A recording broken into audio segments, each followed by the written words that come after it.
we're going to get this show on the road. Welcome all. It's nice to see you all. My name is Michael Metz. I'm one of the board members at Generator. And it's really my pleasure to MC a little bit tonight. I just wanted to make a couple of comments. I have been so impressed by the reaction to this series of speakers. I really want to thank a bunch of people. I have a formal list here, but I want to thank some of the folks really involved in putting the details together. That's Chris Thompson, who is the executive director of Generator. He's really done a good job. And John Anatucci, who is head of Launch VT, also part of the Chamber of Commerce. John has, I'll take just a sec, when we started thinking about this, I had a lot of ideas. I think Chris had some ideas. We're both fairly new in this issue of teaching about entrepreneurial education.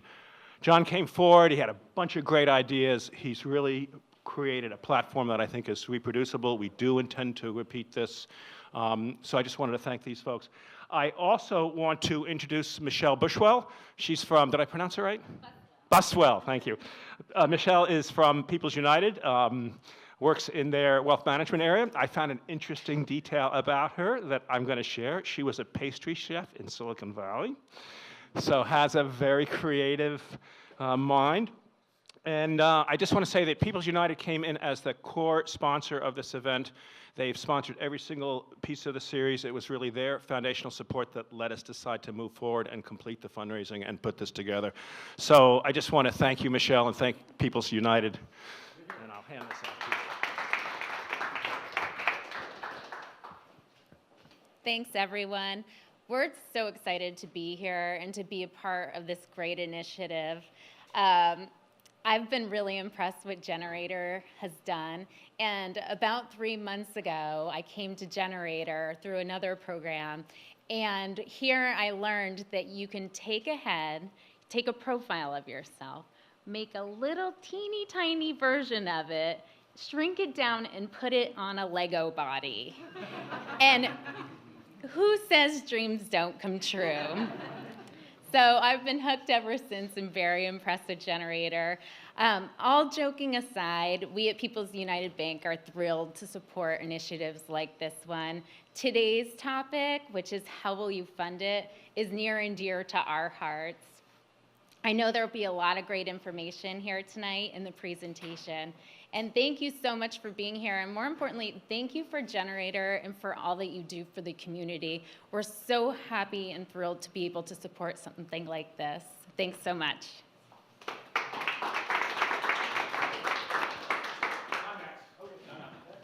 Oh, you're back? Okay. Thank you, man. So, in addition to People's United, and I'm going to go fast, but it's important, these people have made this event possible. I wanted to thank the other folks we've engaged in sponsoring this really important program. Start with Davis & Hodgkin Associates. This is an accounting firm. They have a board. They have one of their folks on our board, and they are supporting a bunch of our programs. This is one of them.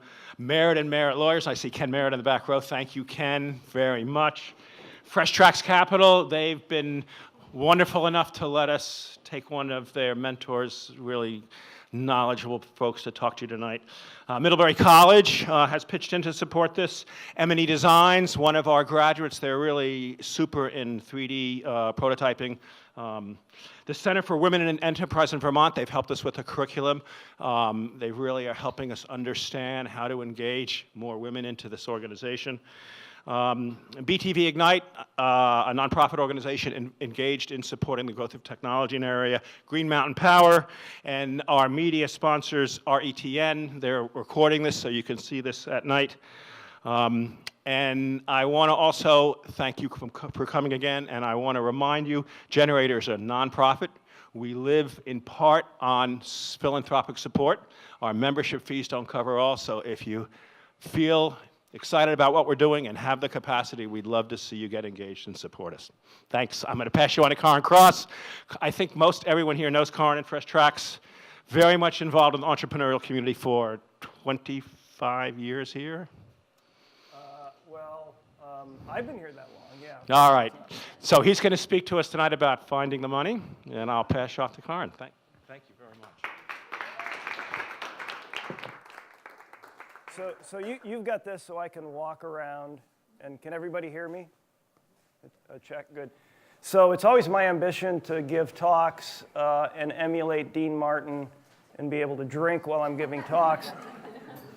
And people know that I'm generally unfiltered, and the more beer that I consume, the more unfiltered I get. So this will be a fun evening. So I'm here to try to make a dry topic, financing, a little bit fun, and I'm going to try to go quickly through a bunch of material here because I'm sure that some of you have questions, and I really enjoy Q&A, so I'd rather get to that part. And by then I'll need another beer. So if anybody's live tweeting this, I know Michael didn't talk about this, but I know he knows what Twitter is. But either of those two Twitter handles are mine. And John, are there like hashtags for the night? Like, this is an awesome presentation, but no. I mean, what is there a launch VT or a generator or a jumpstart or hash jump? At generator VT. Perfect. All right, good. Okay, so I know this program has used, and other speakers in the series have used the business model canvas as a way to talk about what they're going to talk about or a way to fit it in. And where do people think, oh, I didn't put the canvas up. All righty, there we go. So where do people think, those of you that know the business model canvas, where do you think financing should show up? Does anybody have a thought? Key partners. Yeah, well, it could be. This is key resources, and a lot of people say, and John's like, key resources, that's what you should talk about. So, hey, I want to talk about that, but guess what? I'm not going to talk about that because you can use a whole bunch of different ways to finance your business. You can finance your business through partnerships. You can finance your business really through different channels of sales.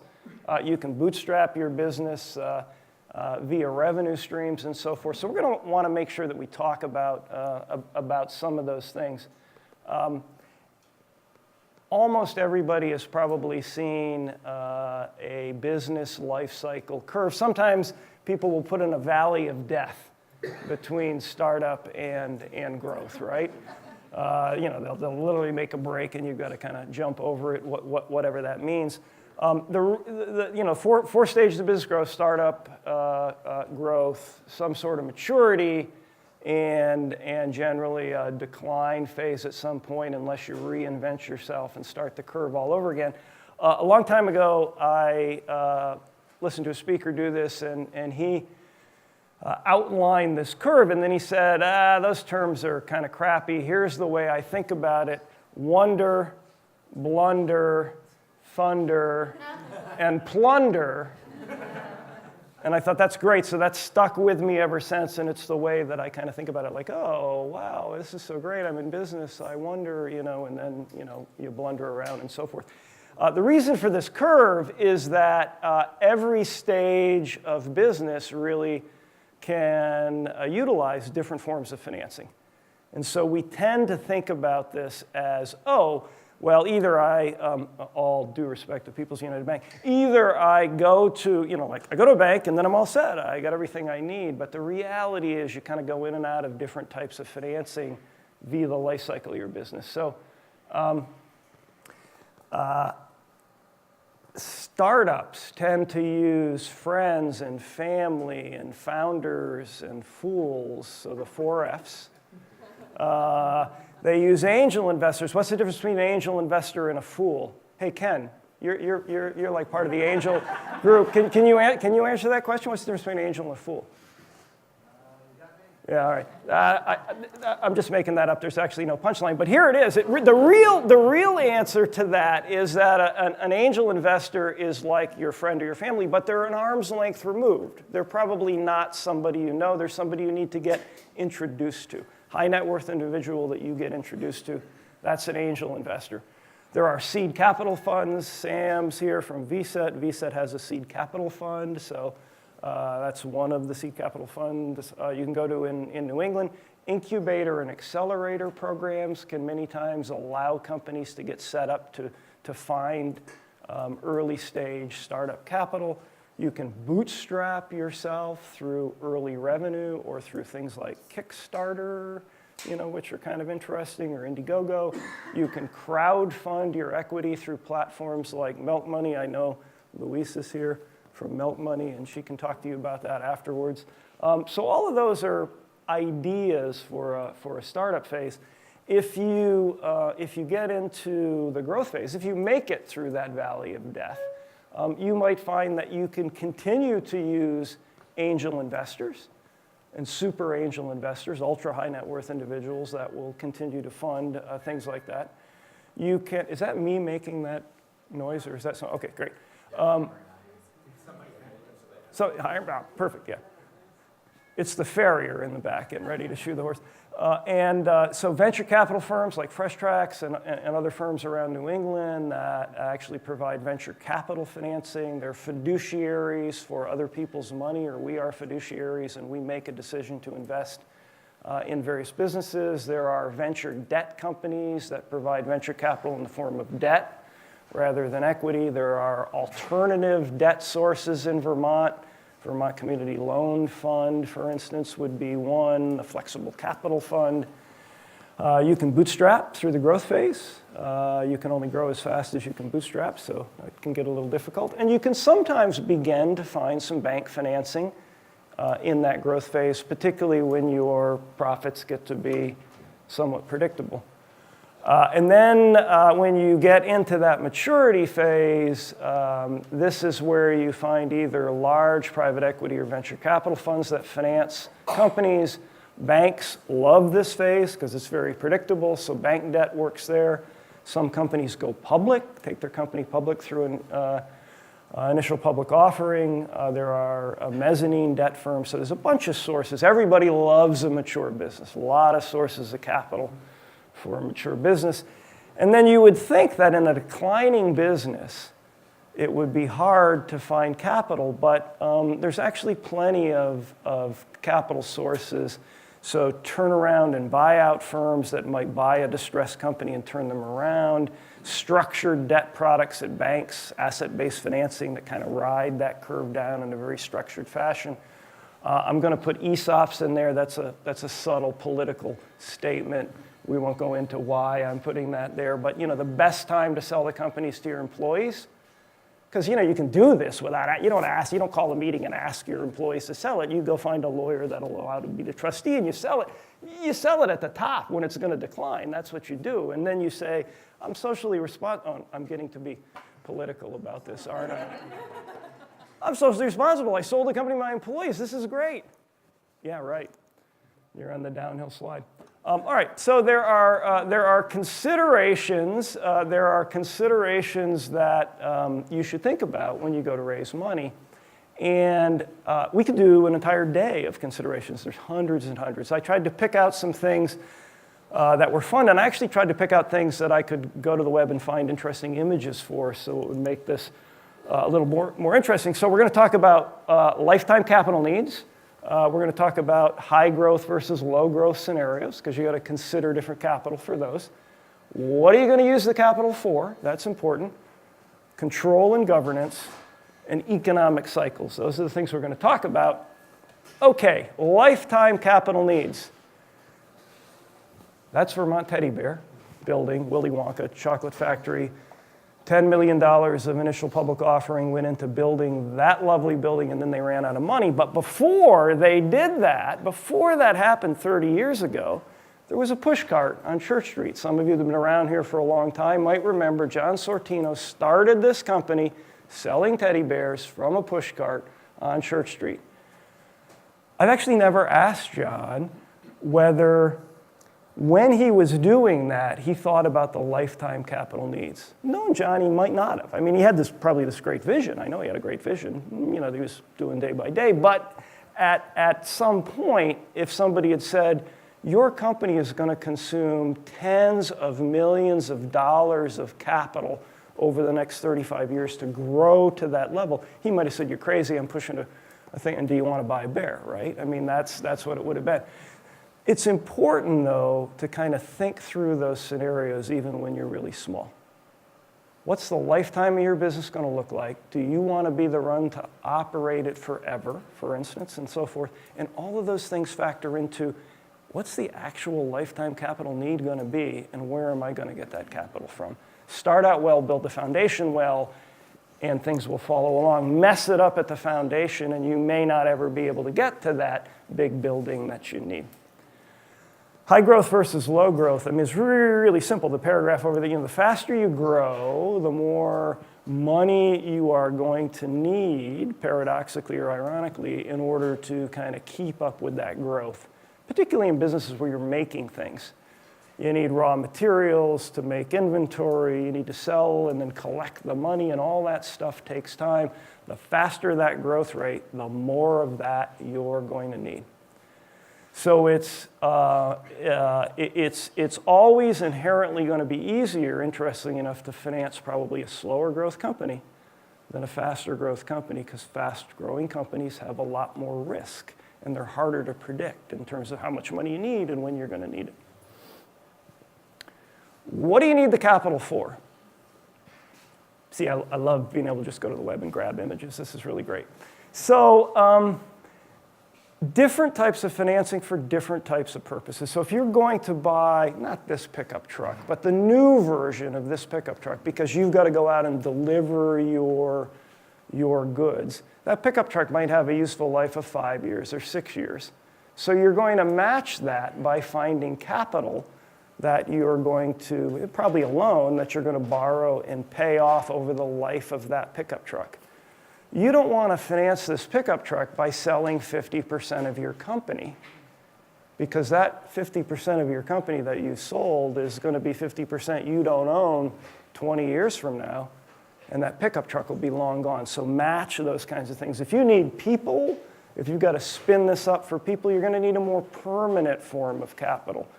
Vermont Teddy Bear is building, this is a commercial interruption, building cute little Easter bears that you can buy over the next couple of weeks. To do this, they need capital to do that.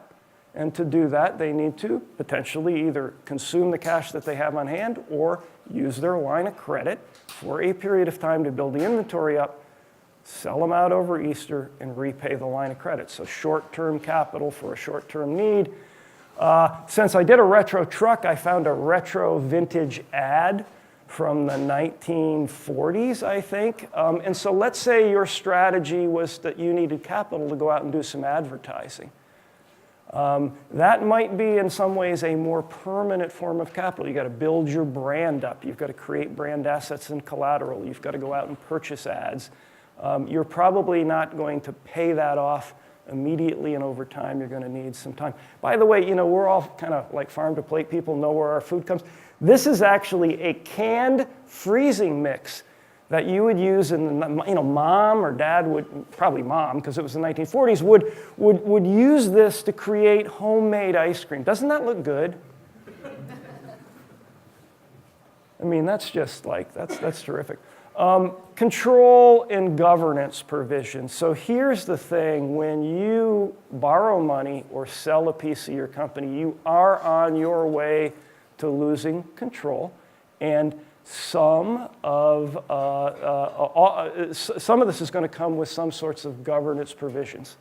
So equity capital, if you sell a portion of your business, probably comes with the investors wanting to have some nice board of directors that helps control what you're doing.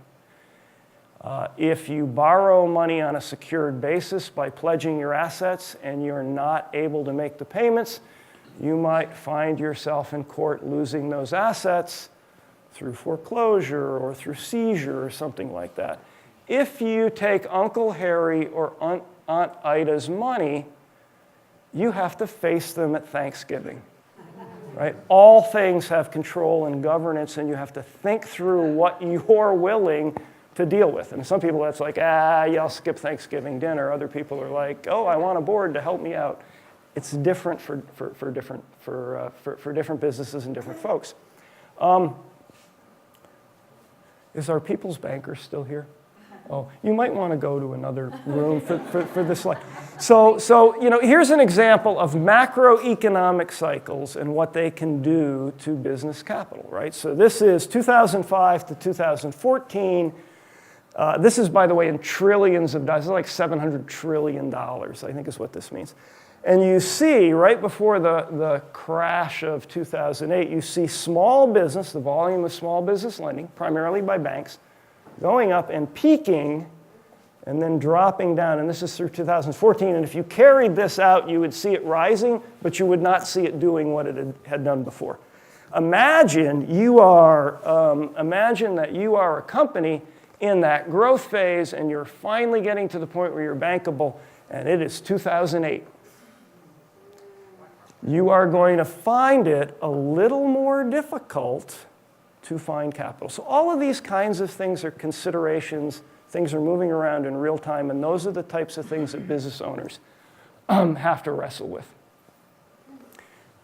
These are my basic rules of raising capital. So the number one rule is the golden rule. Does everybody know what the golden rule is? This has nothing to do with President Trump. Well, so that, that is right, but I'm going to frame it up differently. Anybody else want to take a stab at it? Okay, here it is. If you have the gold, you get to make the rules. And so inherently, in any transaction or any relationship that a business is trying to develop with a capital provider, they are always inherently at some disadvantage if they actually need the money, because the money provider will have certain rules and regulations that they will put around it. So it's important to always remember that that transaction is always slightly imbalanced. The second bullet point is the best time to raise capital, ironically, is when you don't need it. And that's because it takes time to raise capital. And you need to provide a lot of information to whoever's going to give you the capital or invest the capital or lend you the capital. And so if you need it tomorrow, so a great example is today's Thursday, and if somebody called me today and said, I'm having trouble making my Friday payroll, would you like to invest in my business? My answer is going to be always categorically no. Like under no circumstances do I want to do it, because I don't have the brain capacity to figure out whether that's a good risk in 24 hours, right? If we started a conversation today about whether we might finance the company a year from now, that's a decent time. So different types of lenders and investors will take some time period. For banks, it might take a month to 2 months to get a loan approved. For angel investors, it might take the same time period. It's generally a reasonable amount of time. So you're going to want to raise capital when you don't need it and with plenty of forethought. You always want to right-size your capital raise. So, before there I showed a pickup truck. If all you needed was the pickup truck, then all you want is to borrow the money for the pickup truck. You don't want to raise $1 million for that pickup truck, because you don't need $1 million for one pickup truck. So raise the right size of the capital that you need. Remember that any capital that you raise or any money that you borrow is the first step to you losing control of your business. Want to guarantee that you will never lose control of your business? One rule there would be don't ever borrow money or don't ever take investor money, because it will be a step down that path where you might lose control. If you borrow money, you're supposed to repay it. I know that sounds like I shouldn't even be mentioning it, but I was a banker for a number of years before I saw the light and reformed, and I'm a recovering banker now, although I still drink, because of the fact that I was a banker. And so she's still lurking over there, I don't know.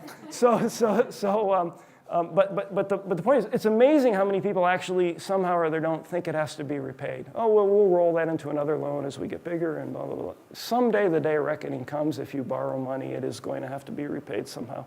If you borrow from your family, you're going to have to face it the holidays. We talked about that. Here's the way I think about the difference between loans and equity. Loans are more transactional. Equity is always, always, always a relationship. And so if you're in Las Vegas and you're drinking a few too many, well, you're probably drinking cocktails and you're gambling a lot, and you meet the man or woman of your dreams, and you want to borrow a little bit of money from them, that's okay. If you want to run to the chapel that night, bad idea, right? Bad idea, don't do it. You know, it won't stay in Vegas, it will follow you home. That's what equity is like, right? It's a relationship over a period of time, and you want to have the same kind of relationship and do all the same kind of diligence that you would do for any long-term interpersonal relationship. I've talked about equity, I've talked about debt, but I haven't actually defined some of those things, so it might be a good idea to do that. Equity, you know, another way to think about it is stock. You're selling stock in your company or membership interests if it's an LLC. There is, for the investor buying that stock in a private company, there's limited liquidity, there's limited security. They're also in a long-term relationship, and they hope someday to get their money back and make some money, but it's going to take a while. The investor's taking quite a bit of risk in buying equity, but the founder's actually lowering their risk because now they have a partner alongside them who can put in capital, presumably if they can or aren't able to. Equity is very expensive. People are like, oh, I want to raise equity because there's not like an interest payment or I don't have to make payments, so it's cheap. Okay, so here's the thing. Imagine you sold 50% of your company today for $500,000. Just imagine that. So if you sold 50% of your company today for $500,000, what's the implied value of your company? For those of you, math was what?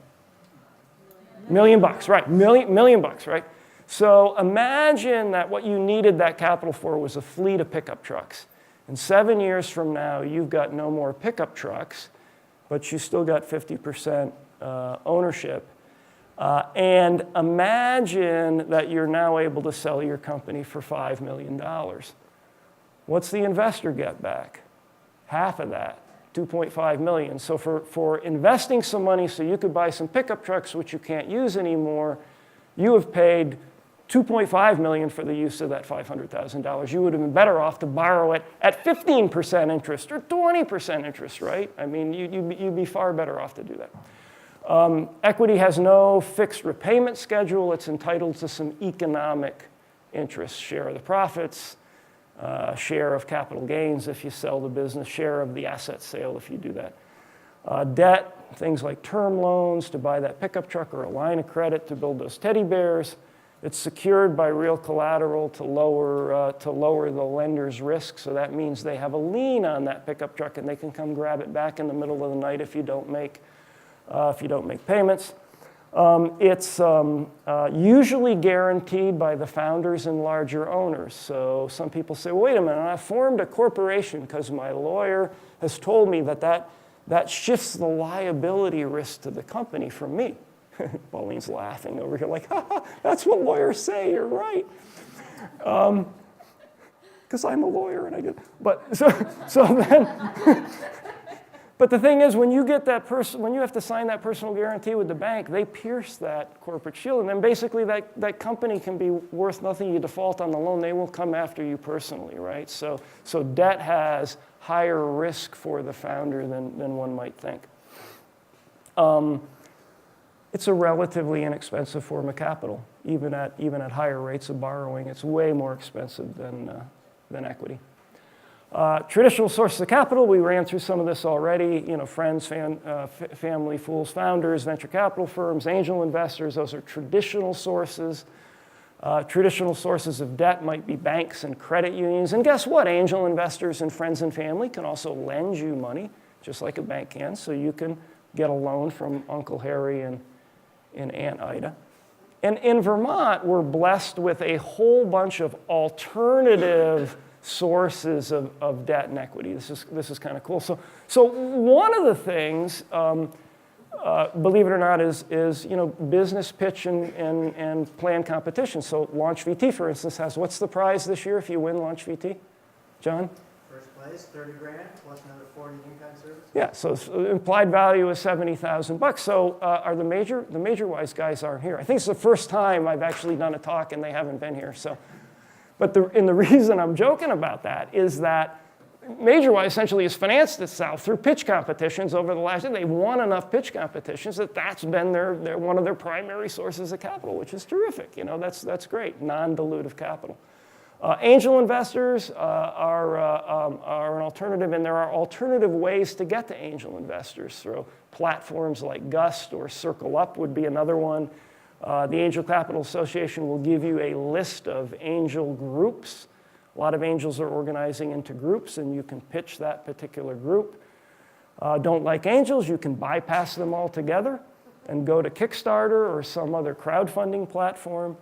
You can crowdfund in a different way in Vermont through Milk Money and actually get the angel investors that way. You can bootstrap by deposits on the sales that you're making. Give me 50% down now, and I'll use that money to make the product, and then collect the 50%, the extra 50% later. So there are ways to alternatively finance your business.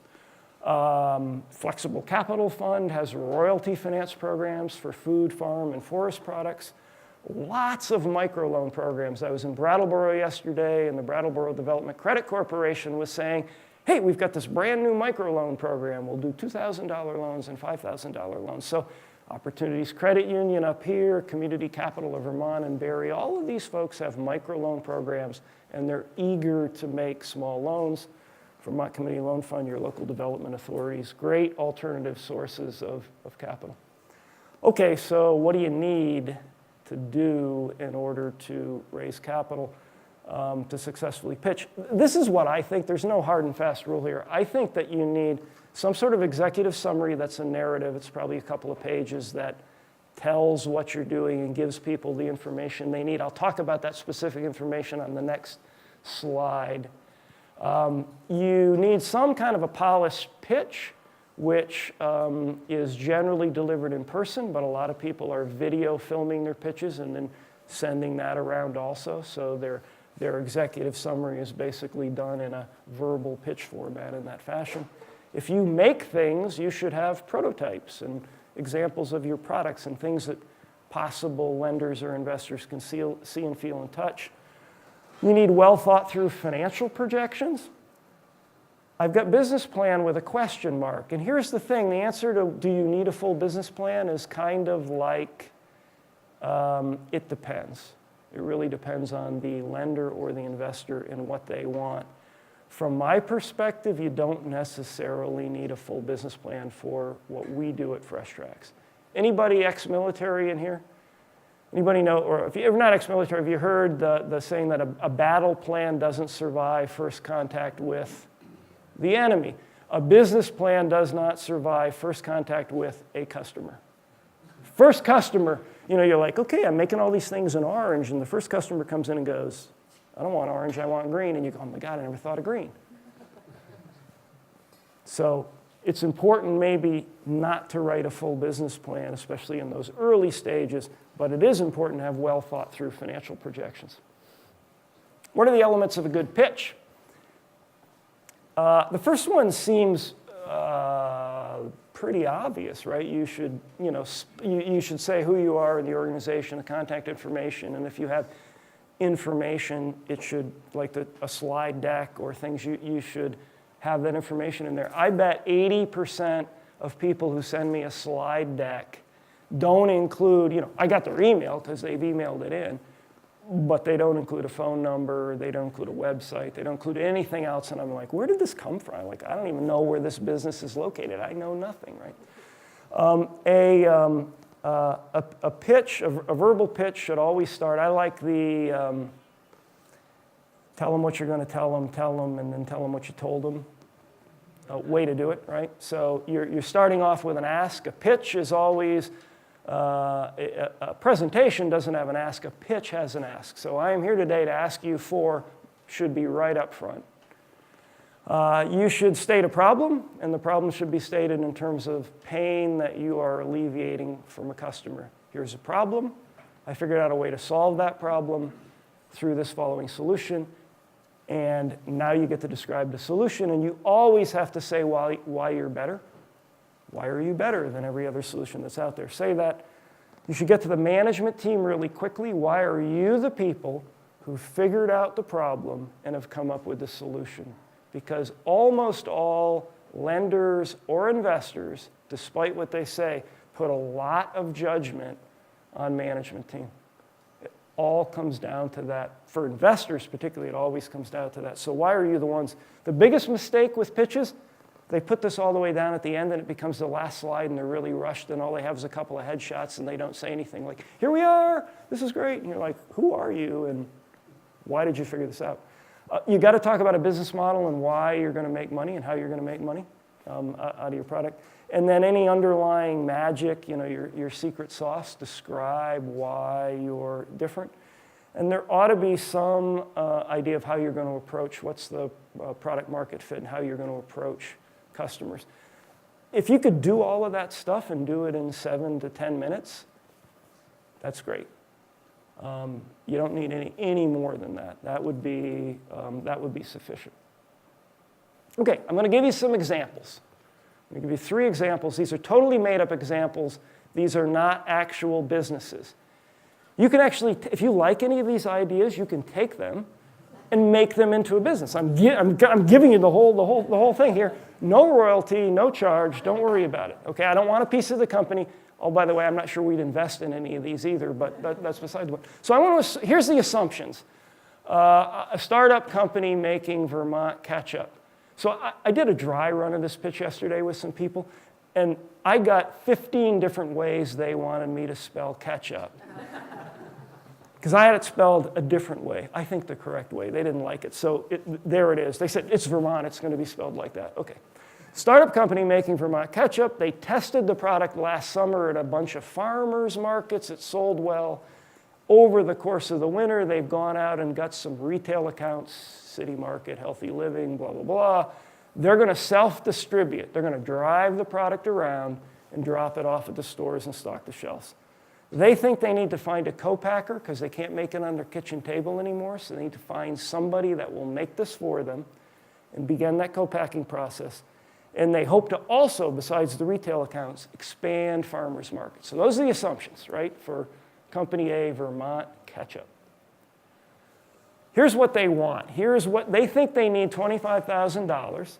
They think they need a used truck to make deliveries because they're going to self-distribute.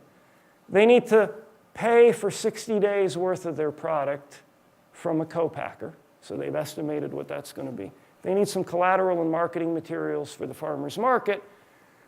They need to hire part-time employees to work at the farmer's market. That's the $25,000. That's what they want. So what you want me to show in the next slide is what they should do and how they're going to get it. And what everybody wants is for me to give them one solution. Like, they should go to the Opportunities Credit Union and get a $25,000 loan because that'll solve the problem. That's great, and I would love to give you that advice, and I love the Opportunities Credit Union.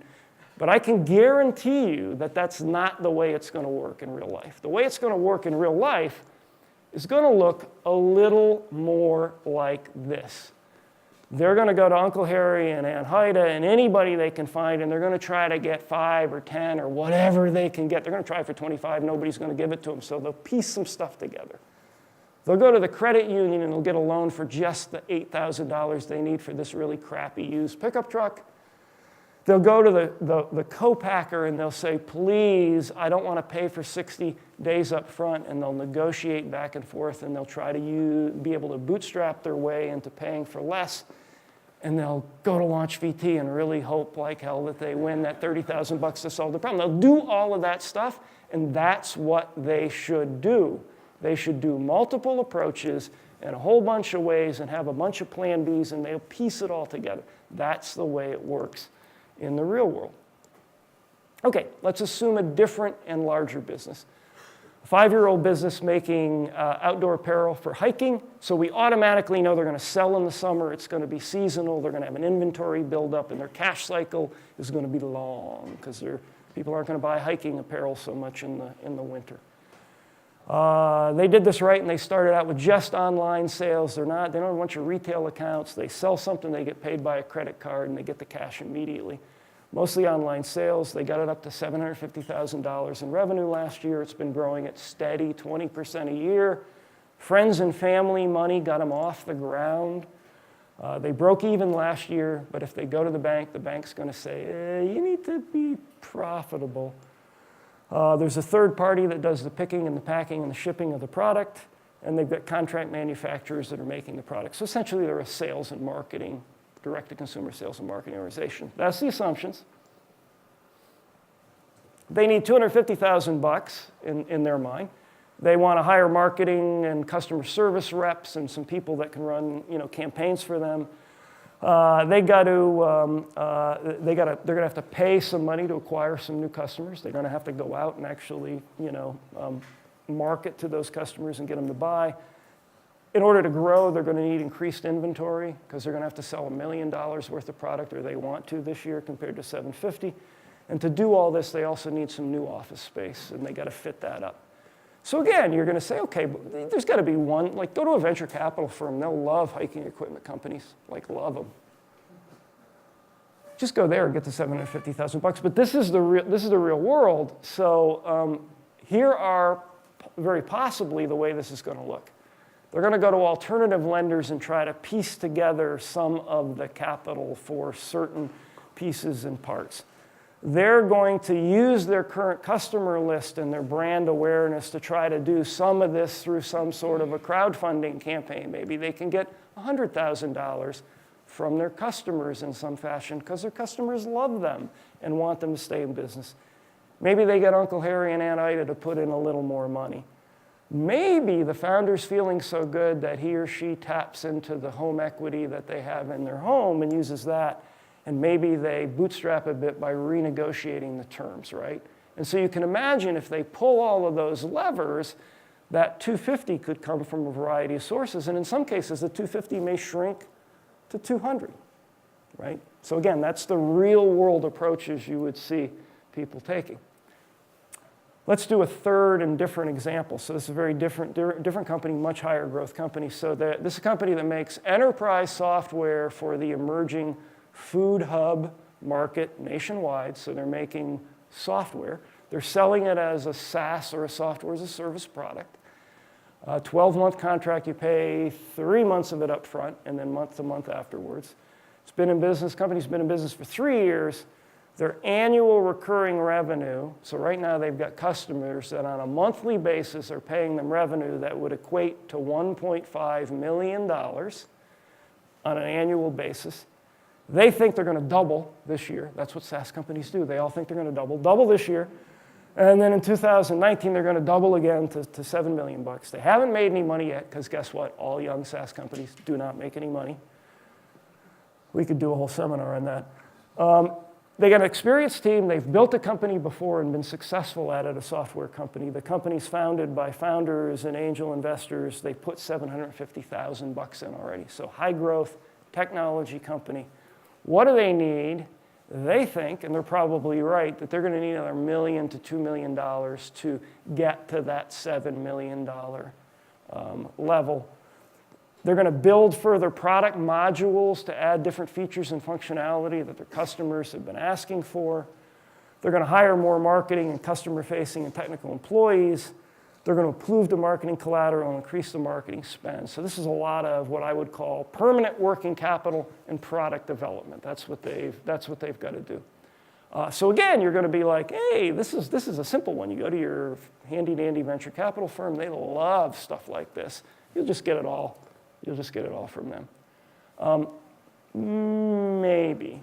Here's what I would do if I was the owner or founder or management team of this company. First thing I do is mess around with the SaaS contracts. Can you get more payment up front? Can you extend your contracts for a longer period of time? Can you de-risk some of that through some bootstrapping? The second thing is if they're going to build modules, can they get their customer to pay some non-recurring engineering charges to build the modules for them? And then once they've built that module, can they then sell it to others? So can they do those things to take the $2 million they need and make sure it's only $1 million? And then can they go to venture capital, possible strategic investors, other software companies that integrate with their product?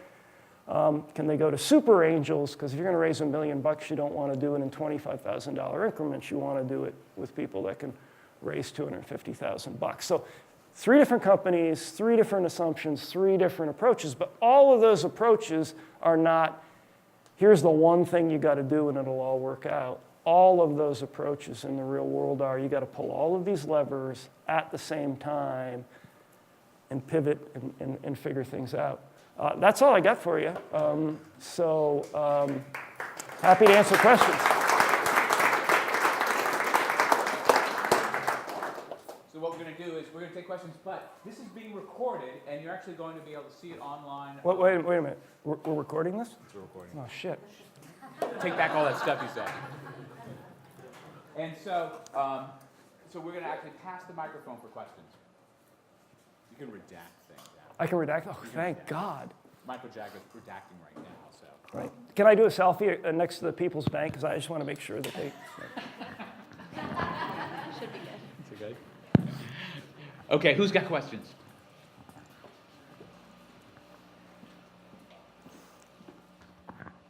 Hey there. Hi. So, you stated early on that any money that is borrowed has to be paid back eventually. What about the Trump approach? I take as much money as I can, and then I'm bankrupt, and that makes me a good businessman. What about that approach? Well, there's a lot of debate about how much Trump's worth, right? And whether he's really a good business person. I mean, it's you can discharge certain things in bankruptcy, but you also don't end up with what you had before, right? So the reality is, if you're going to keep what you have, you want to keep your home, you're going to have to pay the mortgage payments. It's going to be hard to keep it without it. Same thing's true in a business, but good question.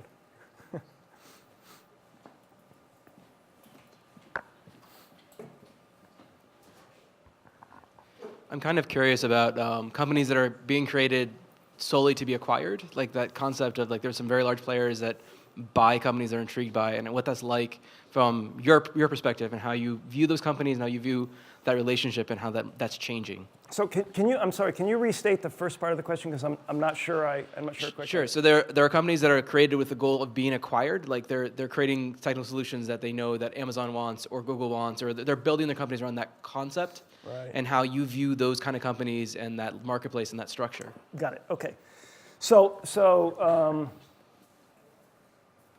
if we went back to somewhere here, where would we go?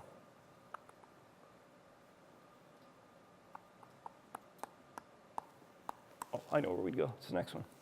All right. So if the company is not alleviating a problem, pain point or a problem, and they don't have a good solution, they don't have a good management team, then they're not going to be able. So we would look at that as someone who says, "Hey, I'm really building. I know Google's going to need better AI technology." My response to that is, yeah, and they're developing it inside. But if you have a real problem and a real solution and a great management team, you may very well build something that Google wants or some big player wants. That's great. But that's the main thing is this, not who your eventual acquirer is going to be, in my opinion. Because it can end up being very different. Companies get sold to entities they never expected to be sold to because things change. So I don't know if that answers the question, but that's the way I would think about it.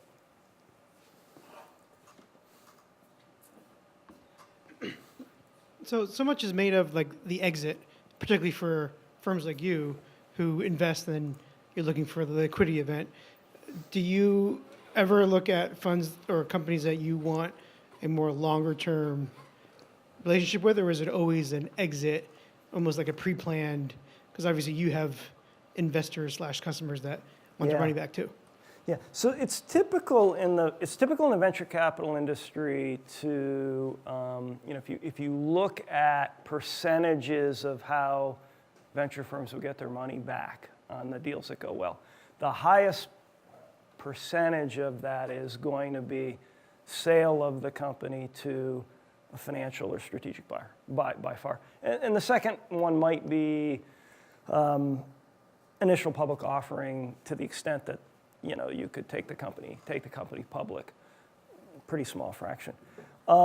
There are occasionally ways where firms design a method where you get to a certain point and then there's a predetermined multiple at which the investor gets out and the other shareholders buy them back. That's hard to execute in practice. Great to think about, hard to actually predict and figure out. The bigger question is what's the time frame, right? And if you look at least speaking from our experience, we got a bunch of companies in our portfolio that have been there for more than 10 years. So I would argue we're pretty patient. If you look at venture capital as a whole nationwide, interestingly enough, the average venture-backed company has been back probably for 7 or 8 years. If it happened in 3 years because everybody wanted it to, would that be better or worse? You could argue that both ways. It might be better in some ways. If if the founders have other things they want to do, they might be interested in selling more quickly, working for a couple of years for the acquirer, and then going to do their next thing. It might be worse in that they may really want to do what they're doing for a period of time. The reality, though, is that any investor, if you're taking in an actual investor and it's a relationship, that relationship is going to last for some period of time until you've gotten them out. And so if you want to operate your business for the next 25 years, in my perspective is it's going to be hard to find one investor to take you through all of that, except maybe Aunt Ida and Uncle Harry, somebody like that. It's the way I'd look at it. In your opinion, what are the basic pros and cons of crowdfunding and Kickstarters? I think there's a bunch of pros, right? I think the non-dilutive, so non-equity, non-debt crowdfunding, where you're doing a premium of some sort. You're either pre-selling a product or you're giving them a T-shirt if they give you $100, that kind of thing. The pros are, hey, you're not giving up any equity, you don't have to repay, you just got to perform on the obligation. You're preceding a possible customer base and a bunch of product evangelists. That's great. So there's a lot of pros. The cons, I think, revolve more around can you actually execute and get that product out there, or are you going to be one of those companies that, oops, it misses a milestone and then draws the ire of the community that's supported it. And then the other piece of it would be, do you have already the network contacts to do that marketing? And so I think there's this assumption that, if I list what I'm doing on Kickstarter, I'm going to get all the money I need, and I don't know what the percentage is. Louisa, do you know what the percentage of successful Kickstarter campaign? It's a relatively small percentage, right? So a lot of them just don't meet their minimum and they fail.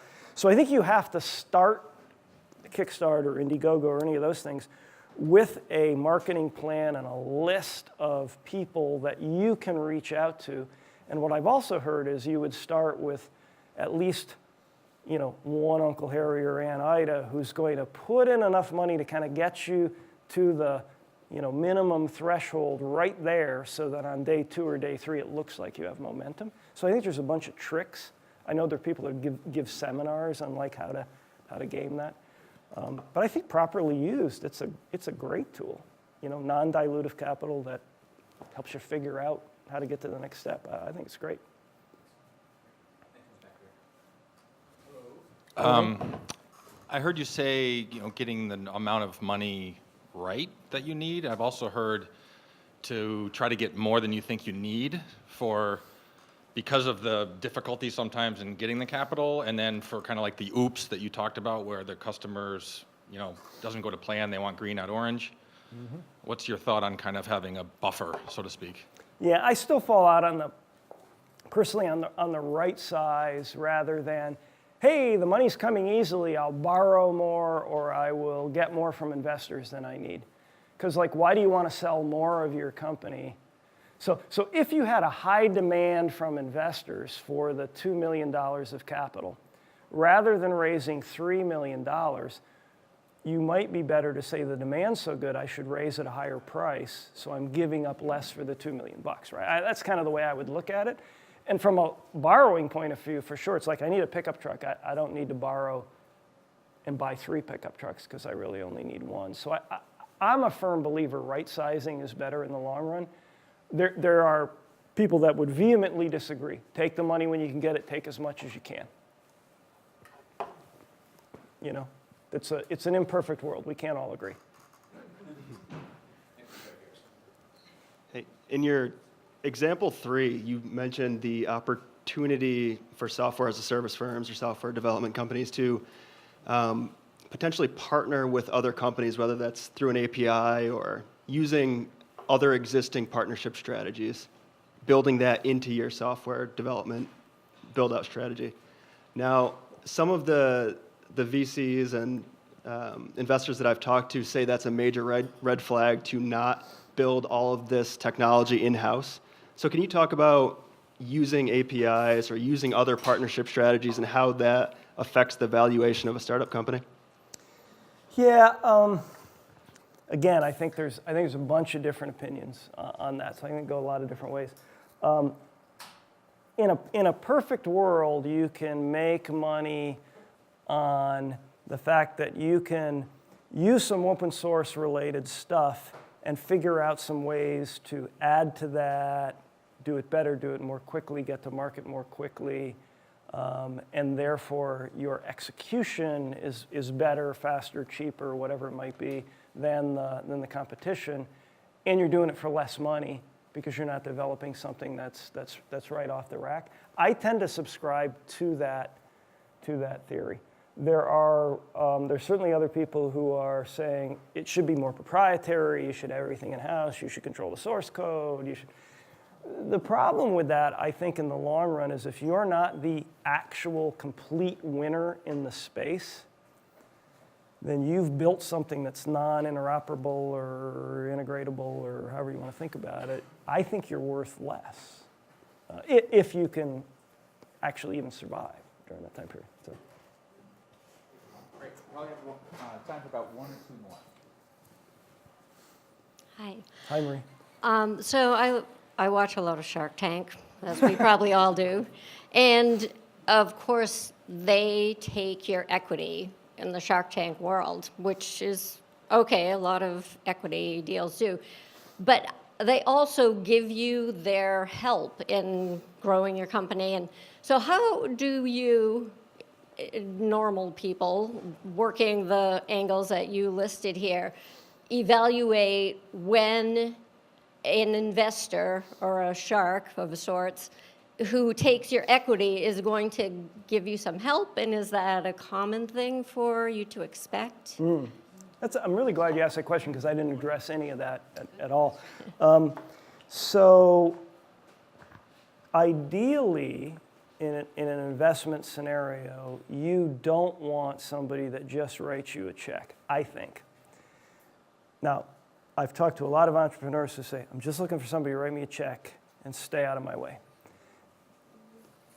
I would submit in the long run, you're better off to find someone who can write you a check and actually help you in some fashion, whether that's figure out your market, whether that's keep track of your numbers better, whether it's help you find the next capital you're going to need.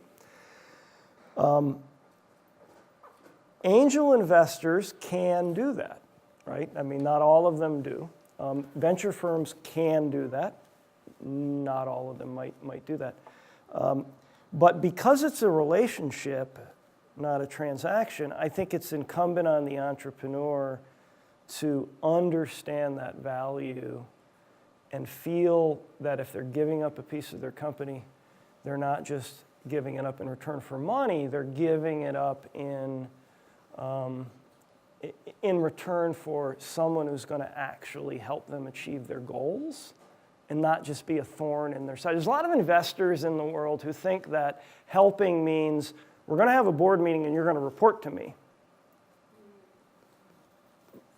That isn't what you're looking for, right? You're looking for someone that can actually help you. Yeah, you're going to need to report something to them. Sure, you have their money, you should, but that's not a relationship. A relationship is not, that's a parental relationship. That's not what you want. You want something that's more, I don't know, sibling, to torture the metaphor. One last question right over here. Kind of along those lines, if Hey. how's it going? Thanks for the Good. presentation. Yeah. If you are an employee that's joining a new company, Oh, where is this question coming from? right, and and let's say that there's equity on the table as an employee for your sweat and labor to build the company. Would you? It's kind of more specific to the equity part. Would you recommend it's best to take equity, or is a deferred compensation, maybe like an annuity, a better way to go about it? Or is equity kind of equity, and you'd rather end up with that at the end of the day? So this is above my pay grade, but there are some lawyers here. From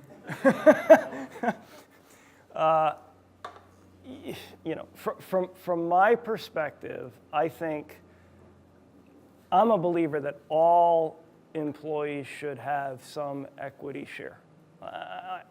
So I'm a believer that in a perfect world, we would have companies in which the employees not only were working for a wage, they also had something that was theirs.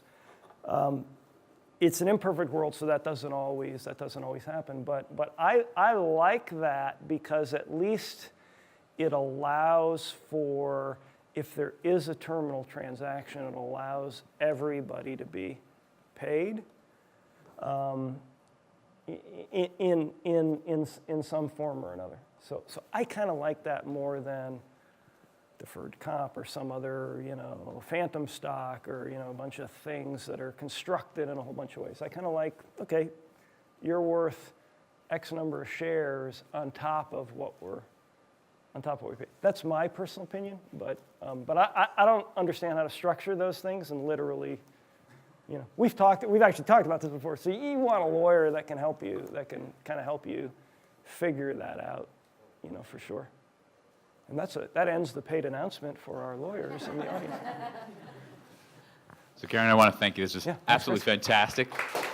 Amazing. So we have a second half to our engagement tonight, which is, as you know, we've had a speaker series with fantastic speakers like Karen and Michael Jagger and Justin McCabe and other people like that. But we've also had a cohort of 4 entrepreneurs who started this whole program by presenting their product prototype, and they've been working for 3 months to refine their business model, their prototypes, working on their launch of their business under the tutelage of John Antonucci from Launch VT. And so what I'd like to do now is actually turn this over to John and have him introduce our cohort, and they're going to talk a little bit about their process and where they're at now. Hey everyone, thanks for sticking around to see the cohort. These are, I am a parent in real life, but I also have been living vicariously the entrepreneurial dream by working with a cohort of makers in this year's inaugural Jumpstart program. So I'm very proud that we've gotten to this night. I'm sad to see them go. I've already kind of got plans in the works for like some kind of summer reunion. Probably gonna like stalk them at the farmer's market or something like that. But I just wanted to say a few things in addition to what Karin had said at the beginning. One is that there are resources here in this community for you for whatever you need. You have to work a little, but we've made it a little bit easier for you to find them at Launch VT. And so of all the alternative lending sources and the crowdfunding sources and angel groups and venture capital funds, they all exist along with all the other organizations that support entrepreneurs in the state of Vermont on an interactive directory on our website. So if you go to launchvt.com and go to the connector, you can search for, you can filter by funding, and all the lenders will come up. And you can check out and contact them and find out the ones that are right for you. So those resources exist. Also, as Karin mentioned a few times, we do run a annual pitch competition where we do award cash prizes. Applications have closed for that, and that cohort starts up now. But please do subscribe to our newsletter and follow us along and come to the event, because last year we had an impromptu pitch competition and we crowdfunded from the audience, like funded from a literal crowd, $100, and an entrepreneur walked away with that money. So that was really great, and you can just kind of get a feel for it, and it's a great opportunity to network and make those important connections that so many entrepreneurs need when they start. Just those introductions, hello, how are you, and be ready to have your pitch out there. We also provide a few other resources, so please check out our website when you get a chance. But I mostly just wanted to say that it has been an absolute pleasure to join forces with the Generator. This community is incredible. It's been so great to get to know everyone here. I am so inspired by all of your products and all your work, and I'm very proud about the progress that our cohort has made. And so I'm now going to turn the mic over to them and let them come up and tell you about their products, their businesses, and what they've got planned. And please stick around afterwards so you can see their beautiful work. Their products are truly amazing. They're very talented people. And they also have business summaries, executive summaries, so you could take one or look at those to see what they're doing. So first up, I think we'll have Courtney. And I'm going to let her introduce her business and everything else.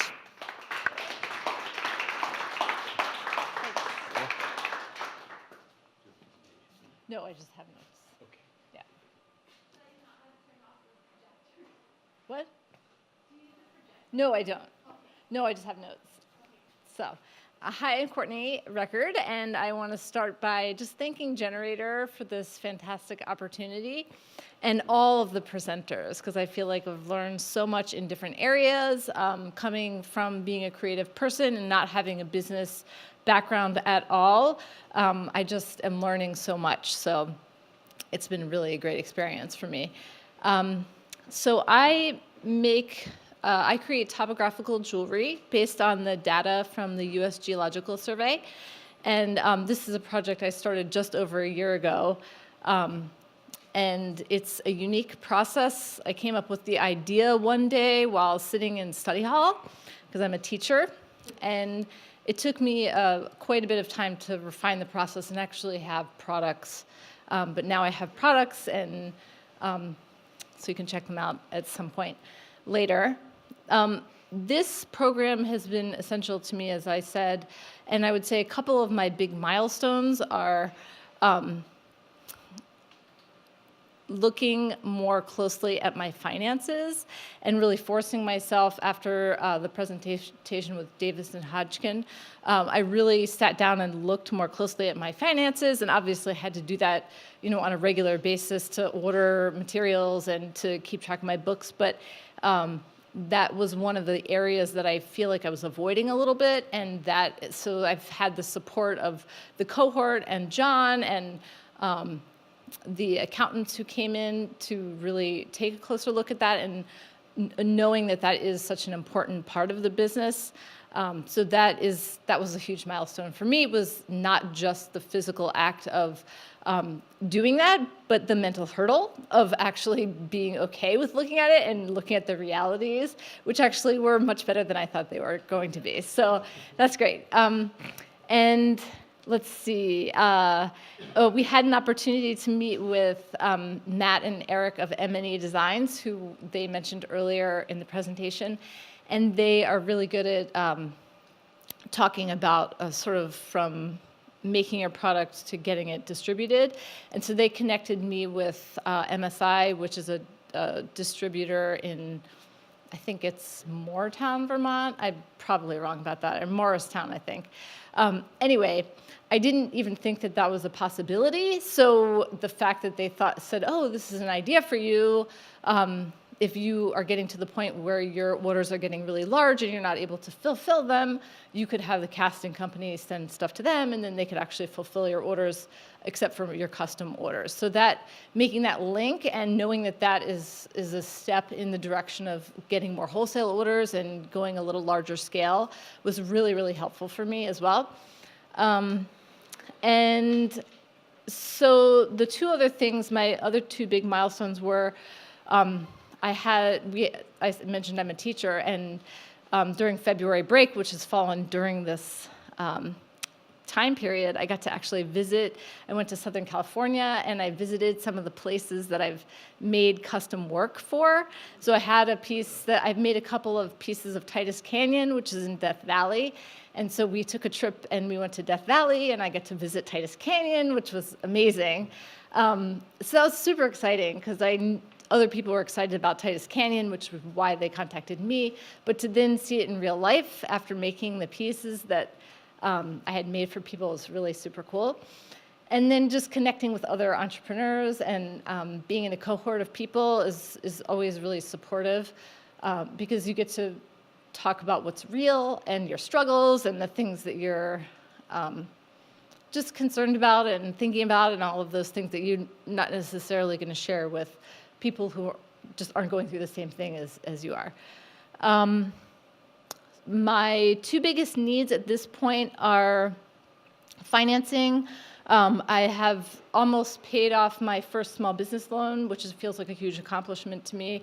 And so I'm at the point now where I'm sort of ready. After hearing Karin's talk, it's a little frightening to think about taking like larger loans and things like that. But I feel like I'm ready to take the leap, because after looking at my numbers and taking a harder look at that, I feel like I can be successful with paying off larger loans. And connections, so connecting with the right people in the right places. One of the things I've learned in terms of creating accounts, wholesale accounts, is that it can be difficult to talk to the right person. So, for instance, it took me quite a while to get in touch with the right person at Stowe Mountain Lodge. And I knew that if I could get in touch with the right person and make pieces that are of Mount Mansfield, and people that go skiing there, that's their mountain, they love it. Taking a little representation of Mount Mansfield home was really great for them. But it took me a while to get to the right person. And sometimes those people they're kind of walled off by other people who don't want you to get to talk to them. So if anyone in here knows someone, at one of the big ski resorts in the area or something like that, I would love to get a name. And my next steps are that I'm working on a set of national parks pieces that I'm going to submit to Xanterra, which is the concessionaire for some of the main national parks, and I think eight of the 10 biggest national parks. And so I'm creating a selection of pieces to submit to them, so hopefully I will be at those parks at some point in the future. So that's a big thing. And then I'm also in conversation with a catalog called Uncommon Goods, which you might have heard of. So I'm considering working with them, which would really increase my national exposure. And then I have also just joined a collective, which is opening in Burlington, which is called 30 Odd Artists, and it's opening in May. So that's a little closer to home, but I'm also excited about that. So thank you.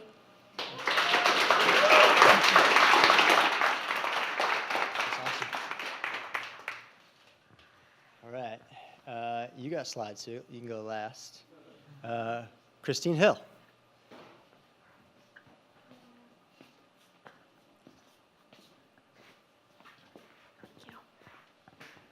Hi. My notes are on my phone. I'm Christine. My company is Tender Warrior Company. Just renamed it. I make jewelry and other things out of recycled material, largely bike parts and silverware and coins, and I experiment, but those are my main things right now.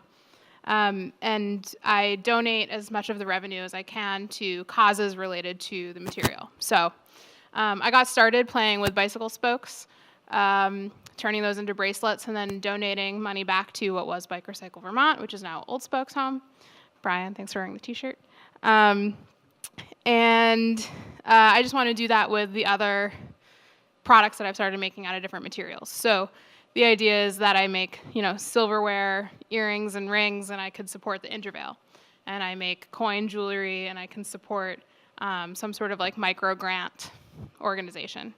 So it's sort of poetic, But the idea is to develop a business where you feel really good about what's happening at every single stage of the product, from production to what the revenue is doing. So this program's been pretty amazing. All the speakers have been amazing. John's been amazing. Chris has been amazing. It's been really great being part of a cohort, to echo Courtney's sentiments, to every 2 weeks join up with 3 other people who are kind of going through the same thing, who have similar questions, has been really, really helpful. For me personally, I've had a few breakthroughs. I'd say the first one was meeting with M&E Designs, who are a sponsor of Jumpstart. Matt and Eric are production wizards and prototyping wizards, and I laid out all of my jigs and tools, which were custom made by the late Timothy Granis, who some people probably know. And I was told that they would make me a robot that I could drop a spoke into and it would spit out a perfect bracelet. And so I was totally anticipating them kind of running me through those motions, and they were just like, no, this is great, you're good. And I was like, no, but they're like, no, if you got an order for 20,000 bracelets tomorrow, we would just help you remake this exact system 10 times over so you could hire people to make them. And I was like, oh. They're like, yeah, you need to focus on all the other stuff. And so just having experts tell me that just freed up, my mind so I could focus on other things and know that if I did need to up production, that would be the route I would take. So that was pretty amazing. And they also told me about a lot of other things. They told Courtney options that I could consider if my business went in different directions. I also took so many classes for free, which was part of the program, and I was feeling weird about it, but Chris was like, no, do it. You take those classes for free.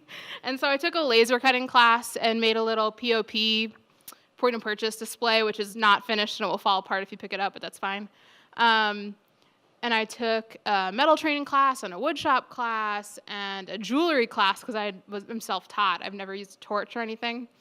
And so obviously every single time I took one of these classes, my mind just expanded so much. And I've always thought that you can't heat silverware because it's silver plated and the different metals melt at different temperatures. And so in the first 10 minutes of my class, my instructor was like, no, you can totally do that. And I was just I've had the wrong information for years. And so there was all sorts of breakthroughs in that. And it was probably the second or third class that I took where I decided I was going to move my studio here, which I'm now doing.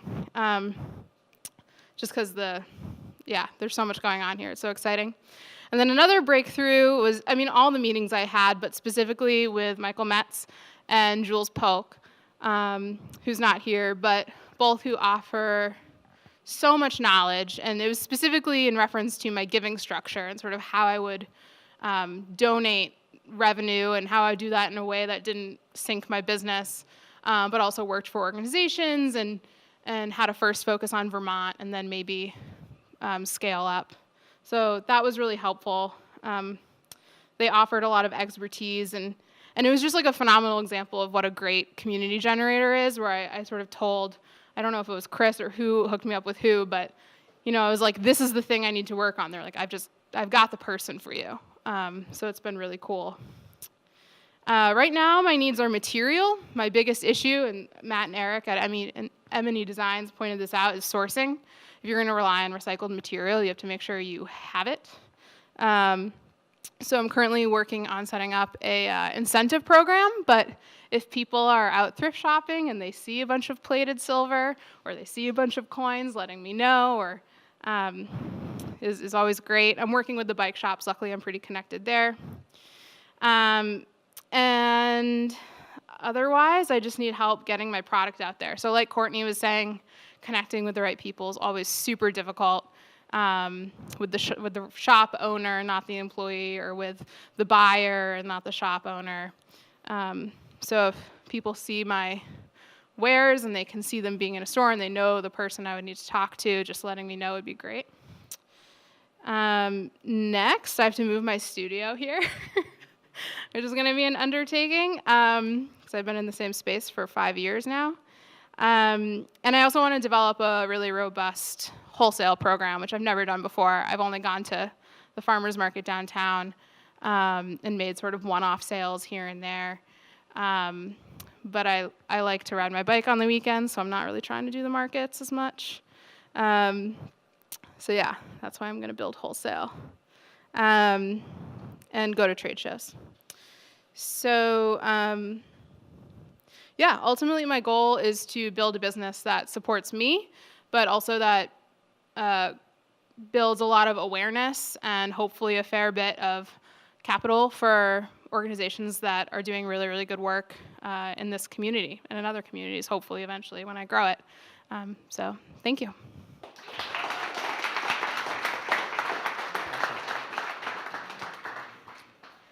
All right, Jake, it's your turn.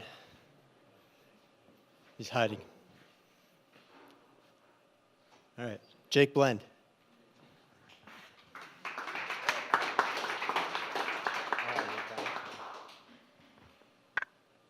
Hi. My name is Jake Blend, and amongst the many, many fun things I do, I build these small arcade machines. You know, biggest problem really, and I've worked in the arcade industry for like 4 years, which you will not hear anyone else in the state say, because there's like one arcade right now. I used to say, oh, it's cool, like they only hired me because I can like fit inside of one to fix it, right? And now I guess I'm putting myself out of business by making small ones.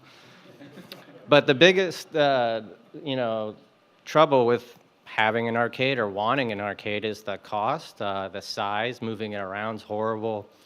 And then you're stuck with one game if you buy one big machine. So what I wanted, and I found out a lot of other people wanted, was a small arcade that gives you that nostalgic feel, but could fit in a backpack or on your office desk, put on your headphones, you can go in stealth mode. I also have a slightly larger one that would be perfect for like a break room. I'm gonna hit all these check marks, John. Milestones.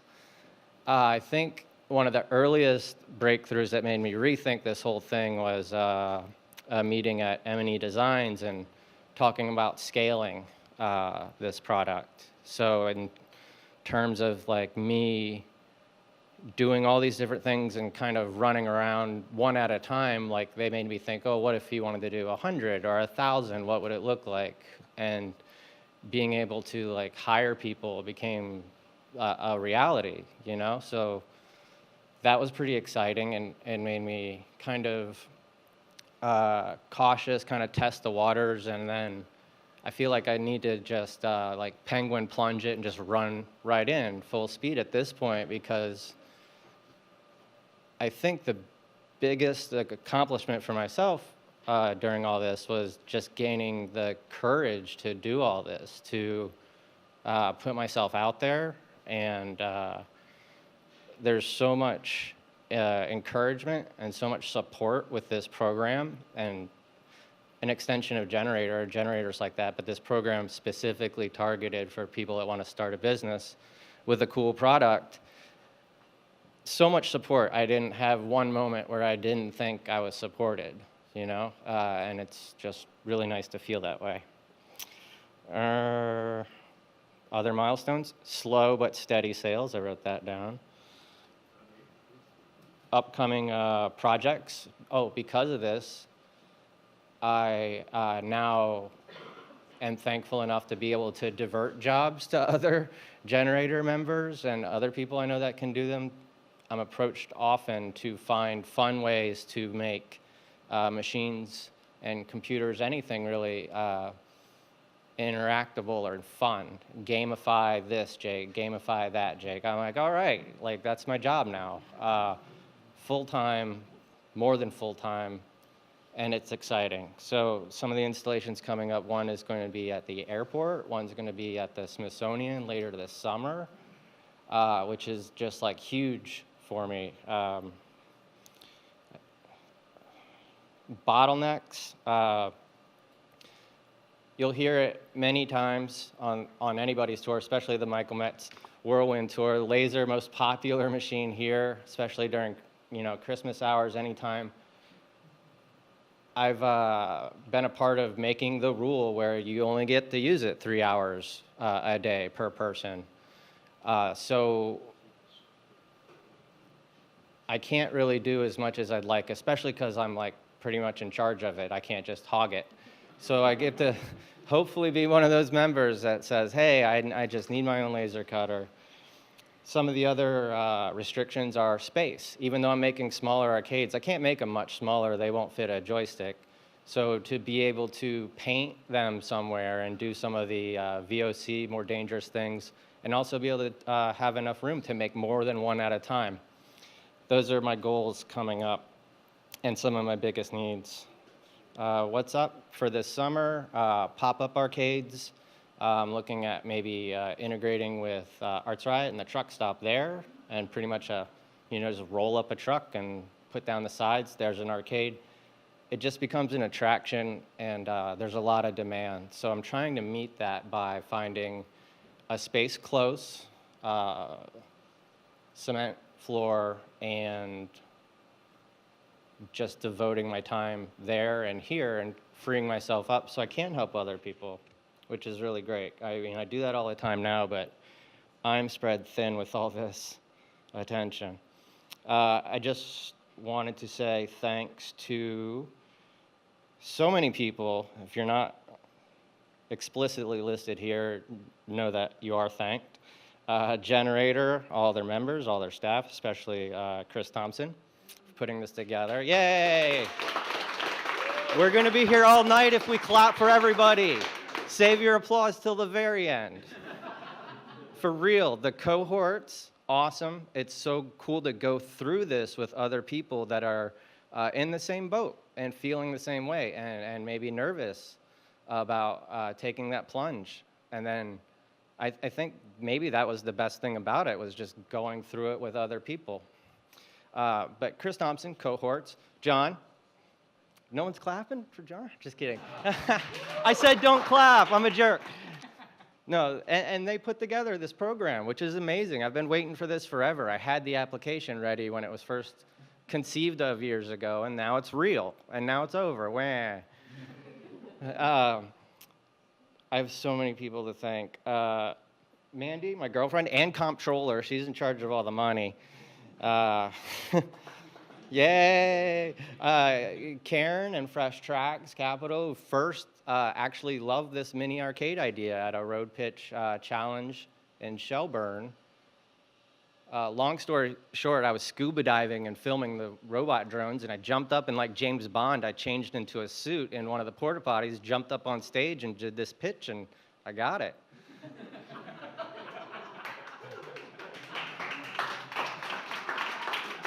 So thank you, Karen. Yeah, I don't know, anyone that's played a game in town, thank you. Thank you for everyone that is here. Thanks to all the graduates. I see Rob Rock in the back, M&E Design, all these people that are super inspirational, Pinbox 3000, Ben and Pete. Everybody here, I think I know just about everyone. If I don't know you, come introduce yourself to me and let's hang out. Let's talk about cool stuff. I'd like to divert my time to questions. I'm just kidding. I'll be here for questions. I thought there was someone. Oh, and I just wanted to thank the viewers at home. We're not live? Well, when you're watching this, thank you so much for watching. Next. All right.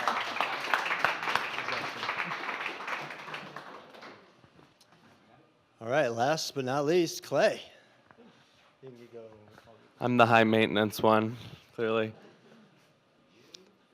It's important. There we go. Pictures speak 1,000 words, right? There we go. Picture of me.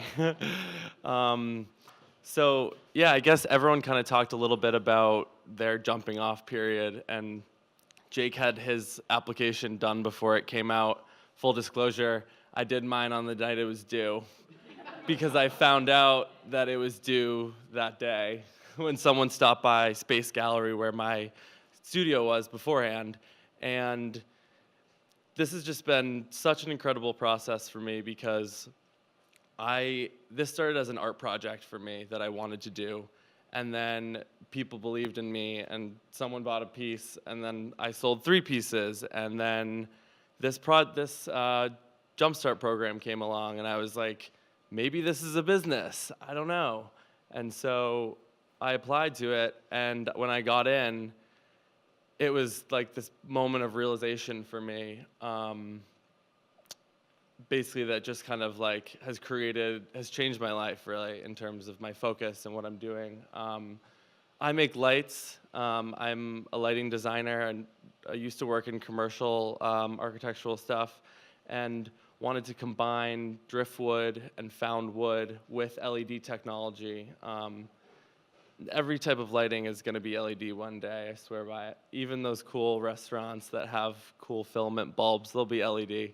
And so I just saw this opportunity as a way to kind of approach LED technology and bring nature into kind of interior spaces.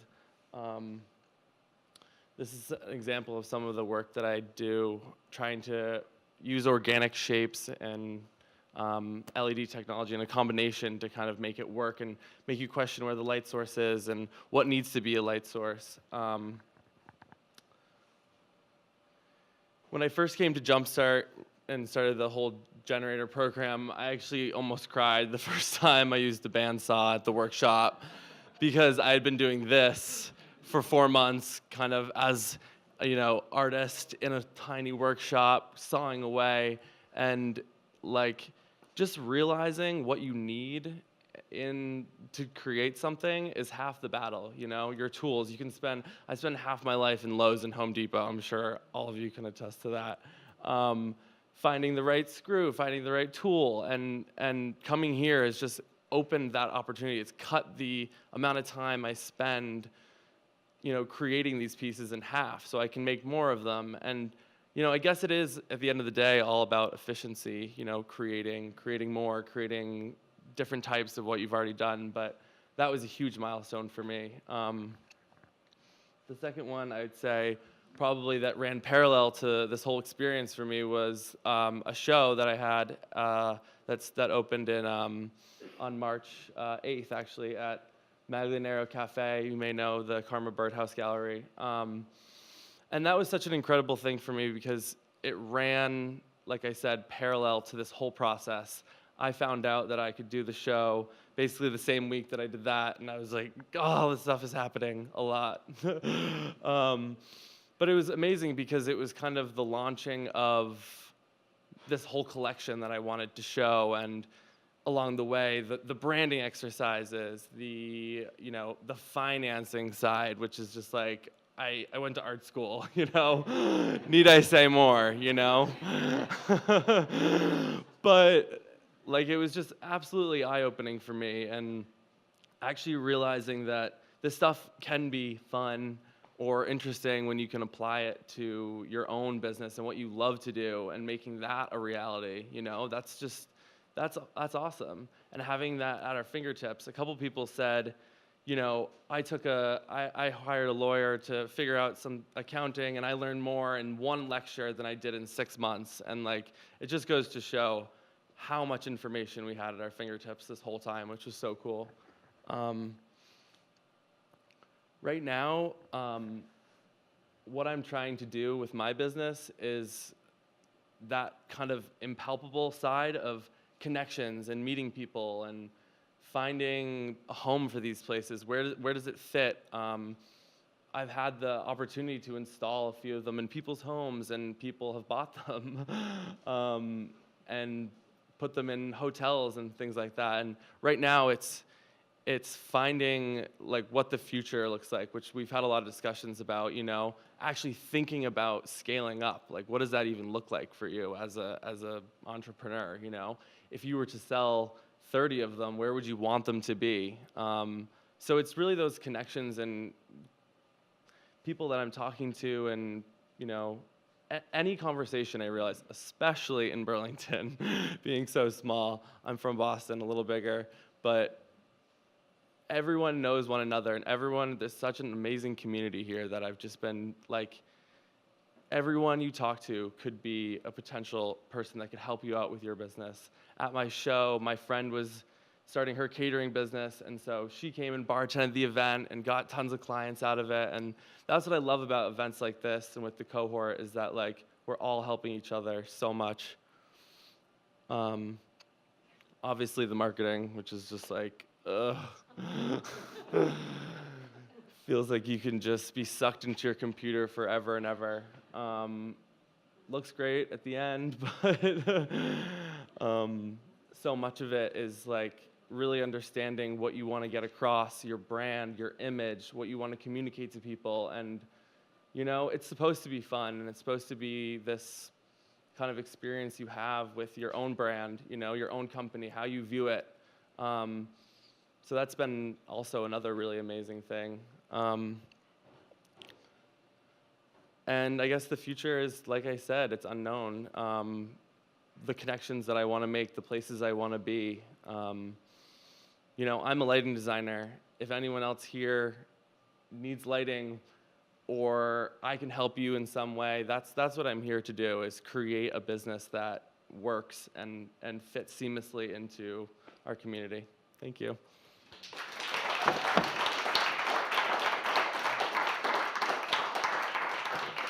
One final story about the cohort. So you have to be careful. You want your cohort to like listen to the advice and do what you ask them to do, but the whole time I was just telling them to sell. I was like, get out there and sell. Like, call people, walk in the door.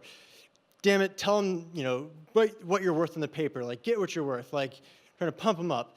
And I show up last session, or the session before last session, and Clay hands me a card, invites me to his art show, which is at the same time as one of the Jumpstart sessions. And so I was like, Clay, man, what are you doing? You're supposed to be at all the sessions. And so he instead had an art show and sold 7 of his pieces. So he was doing exactly what we asked him to do. So please stick around, network with these guys. If you've got anything that you can help them with, please do. Feel free to talk amongst yourselves, hang out, and thank you all for coming and be a part of this awesome series.